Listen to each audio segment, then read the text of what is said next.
All right, y'all, we're gonna go over some basic science, but kind of fun stuff because you can go ahead and manipulate, something like a bad weekend or something like that. If you know this knowledge, then you can manipulate your cheat meals and everything like that and figure out, why it is that you're breaking your diet.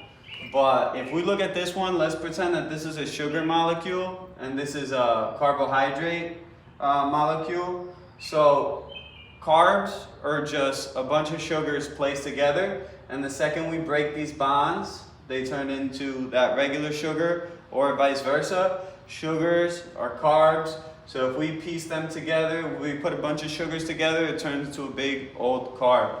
So what does this mean for us? If we budget our carbs, for instance, if I have, let's say, 90 grams of carbs a day, just keeping it simple with 90 grams of carbs, that means that I need to spread them out throughout the day. Yeah, I could just go ahead and eat 90 grams of carbs here, but here's the thing with that. Your body doesn't process all those carbs right away. It needs a little bit of space, because if not, we'll get a bunch of hops of blood sugar levels, and when your blood sugar goes over and your body can't process that anymore, you store body fat. So if you don't want to store a lot of body fat, you need to regulate your blood sugar so it looks like this. Okay, this would be the AM and this would be the PM. So if we want our sugar high, we want it up through here or around workouts, and then we're going to reduce once we get to the nighttime. Why? Because you don't want to spike up your sugar and then not have any way or form to go ahead and burn it. So then you just store body fat.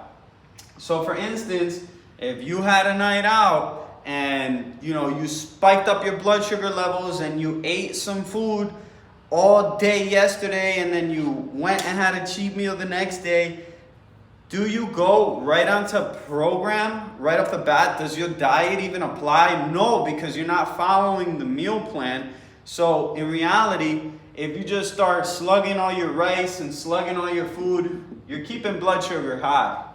So if you made your blood sugar high the night before, it's kind of time to go and do some intuitive eating and start to reduce the amount of food that you're consuming.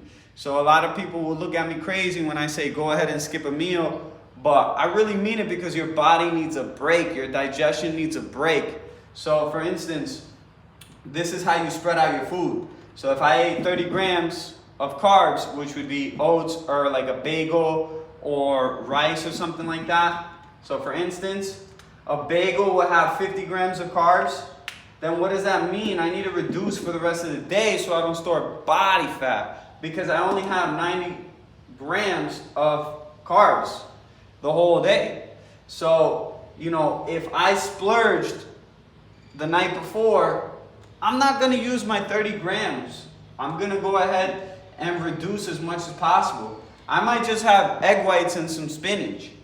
Or I'll go ahead and have, a piece of toast with 15 grams of carbs because I'm trying to reduce blood sugar. And this is just what we don't want to see. We don't want to see spikes throughout here. We want to see some sort of balance. So keeping that blood sugar low, so that would look like some oatmeal in the morning, then you're waiting all the way to lunch to spike that again, and it might be some rice, and then we'll go through here with a chicken salad. So things like that, that's what you want to go ahead and start to implement. I hope this helps so that you can go ahead and manage your cheat meals.